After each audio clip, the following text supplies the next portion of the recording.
Syederalun, seorang wanita asal Ponorogo, Jawa Timur, nekat merobohkan rumah yang sudah berdiri kokoh dan bagus dengan menggunakan alat berat. Bukan tanpa alasan, aksi nekat yang dilakukan oleh wanita yang bernama Sudarmi itu karena persoalan perselingkuhan.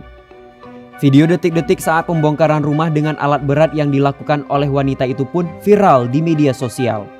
Aksi pembongkaran rumah yang dilakukan oleh Sudarmi berlangsung pada Rabu 2 Februari 2022 sore hingga Kamis pagi.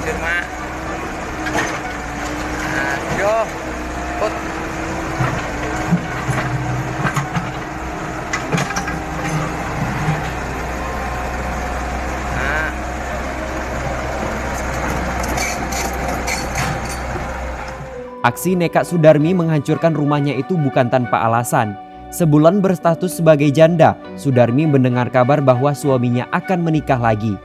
Mengetahui hal itu, ia spontan mengerahkan orang suruhannya untuk menghancurkan rumah bernilai 300 juta rupiah yang dulu ia tempati bersama sang suami. Bahkan wanita itu ikut turun mengawal aksi pembongkaran rumah yang berada di Desa Kudung Banteng, Kecamatan Sukorejo.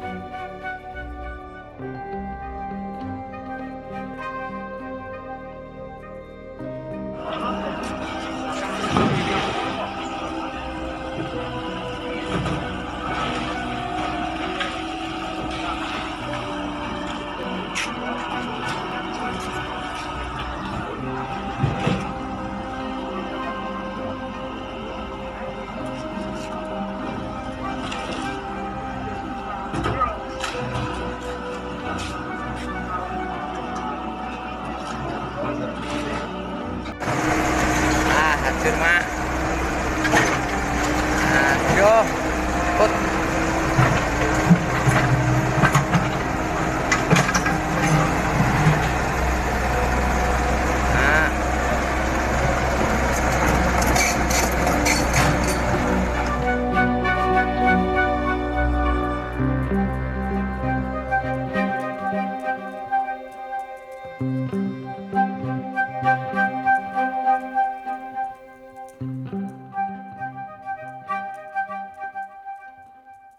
Sudarmi menyebutkan rumah tersebut sebagian besar dibiayai oleh keluarganya.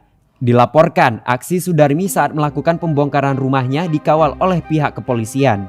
Sementara itu, selama proses pembongkaran rumah, mantan suaminya tak terlihat berada di lokasi.